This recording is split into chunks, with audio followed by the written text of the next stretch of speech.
హాయర్స్ welcome to our channel. Present మనతో పాటు ప్రజా హక్కుల నేత ప్రొఫెసర్ హరగోపాల్ గారు ఉన్నారు. వారితో ఒకసారి మాట్లాడదాం. సార్ నమస్కారం సార్. నమస్కారం. సార్ కాంగ్రెస్ పార్టీ అధికారంలోకి వచ్చి 1 ఇయర్ కంప్లీట్ అయిపోయింది సార్. మరి రేవంత్ రెడ్డి గారి పాలన ఈ 1 ఇయర్ లో మీకు ఎలా అనిపించింది? మీ విశ్లేషణ ఏంటి సార్? మేము ఎక్స్పెక్ట్ చేసిన అభివృద్ధి నమూనా ఏదైతుందో ఆ అభివృద్ధి నమూనా దిశగా పోతున్నట్లు మాకు అనిపించండి. ఓకే, అంటే ఇది మొత్తంగా అర్బన్ డెవలప్మెంట్ కొంచెం చంద్రబాబు నాయుడు గారి మోడల్ లాగా కనిపిస్తుంది. అంటే హైటెక్ సిటీ, ఇంటర్నేషనల్ ఎయిర్పోర్ట్, ఇట్లా ఏదైతే అభివృద్ధి నమూనా ఉందో ఈ మూసీ ప్రక్షాళన, సరే మూసీ ప్రక్షాళన జరగవలసిందే, కానీ మూసీ ప్రక్షాళన జరగాలంటే మీకు ఇండస్ట్రీస్, పరిశ్రమలు వాడే విష పదార్థాలని, తర్వాత వ్యర్థ పదార్థాలని మూసీలోకి వదులుతున్నాయి. ఇప్పుడు ఇల్లు ఖాళీ చేయించడం అది సులభమే కావచ్చు, కానీ ఈ పరిశ్రమలు ఏం చేస్తారు అనేది, పరిశ్రమలను ముడితేనేమో వాళ్ళు మేము వేరే ఎక్కడికి వెళ్ళిపోతాం, మా మీద ఎలాంటి నిబంధనలు ఉండకూడదు అనేది వాళ్ళు జనరల్గా అనేది.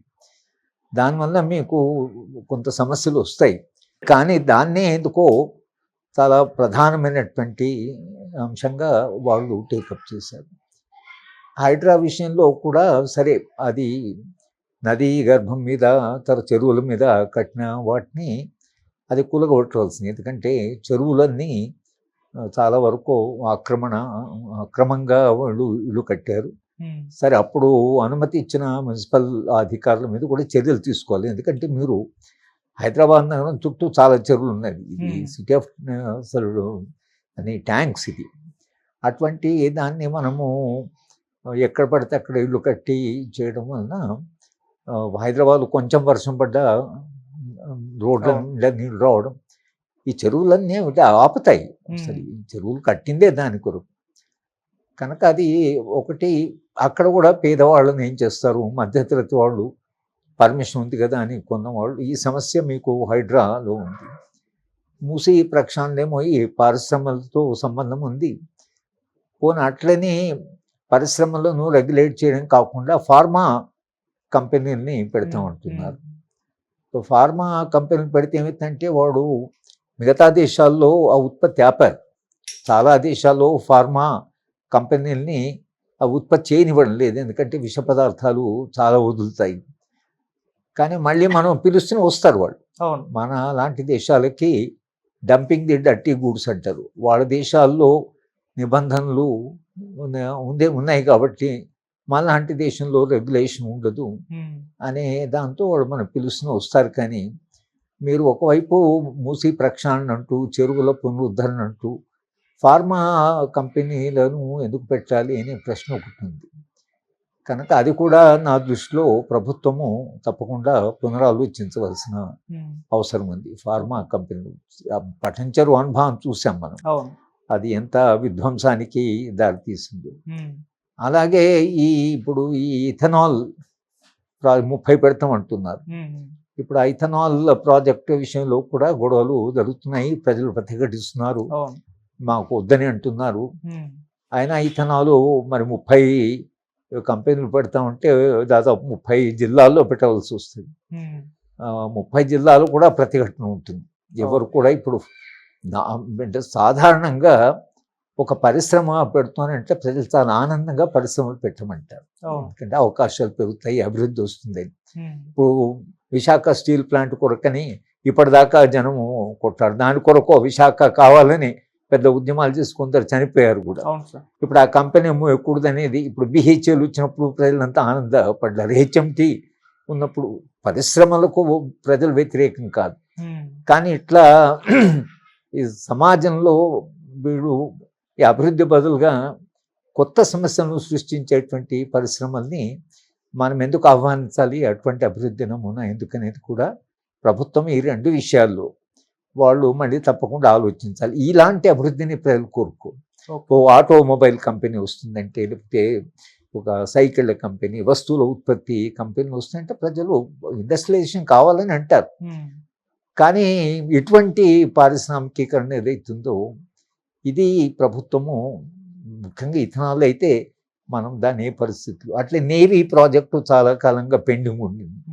దాని 2000 ఎకరాలు పెట్టి అది చాలా కాలంగా ప్రభుత్వాలు వెనక ముందు అవుతుంటే ఈ ప్రభుత్వం వచ్చేసి నేవీ సిగ్నల్స్ దానికి కూడా పర్మిషన్ ఇచ్చారు. ఓకే.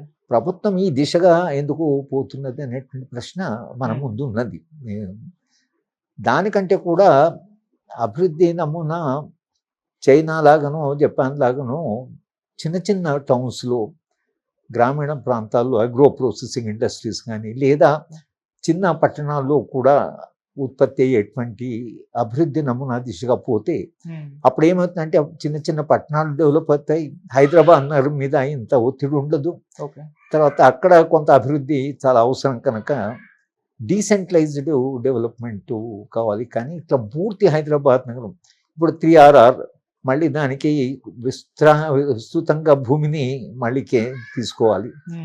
భూమిని తీసుకున్న తర్వాత అక్కడ కొన్ని ఫార్మా విలేజెస్ పెడతామంటున్నారు. దానికి మళ్ళీ ప్రతిఘటన ఉంటుంది. కనుక ఈ మొత్తంగా అభివృద్ధి నమూనా చూస్తే కాంగ్రెస్ పార్టీ అధికారంలోకి వచ్చిన తర్వాత ఈ ప్రయారిటీస్ను చూస్తే ఈ దిశగా ఎందుకు పోతున్నారు అనేటువంటి ప్రశ్న ఒకటి మన ముందు ఉంది. ముఖ్యంగా మేము ఆశించింది ఒక పౌర హక్కుల సంఘంలో పనిచేసిన వాడుగా ప్రజాస్వామ్య పునరుద్ధరణ అనేటువంటిది ఒక 7వ అంశంగా వాళ్ళు అనుకున్న 6 అంశాలు కాకుండా 7వ అంశంగా చేర్చారు. ప్రజాస్వామ్య పునరుద్ధరణ అంటే ప్రజలు స్వేచ్ఛగా స్వతంత్రంగా సభలు పెట్టుకోవాలి, ధర్నాలు చేయాలంటే ధర్నాలు చేయవచ్చు, తర్వాత మాట్లాడుకునే స్వేచ్ఛ ఉండాలి, ప్రొసెషన్లు తీసుకునే స్వేచ్ఛ ఉండాలి. ఇవన్నీ రాజ్యాంగము మనకి ఇచ్చినటువంటి హక్కులు, పౌరులకు ఇచ్చినటువంటి హక్కులు. రాజ్యం కొంతవరకు నియంత్రించవచ్చు. కానీ కాంగ్రెస్ పార్టీ అధికారంలోకి వచ్చిన తర్వాత చిన్న చిన్న సభలకు కూడా పోలీసు వాళ్ళు మా అనుమతి కావాలంటున్నారు, హాల్ మీటింగ్కి అనుమతి కావాలంటున్నారు. ఇది మేము ఇట్లా జరుగుతుందని అనుకోలేదు.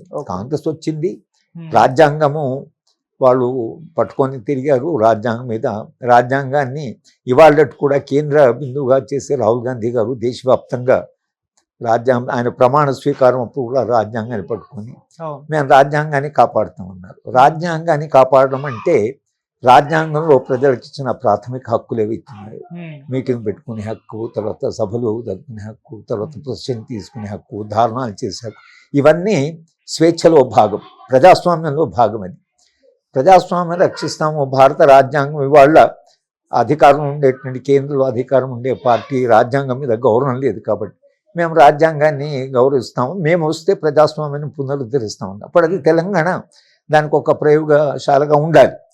ప్రధానమంత్రి ఎన్నికల దాంట్లో ఆల్రెడీ ఆయన తెలంగాణ గురించి ప్రస్తావిస్తున్నాడు.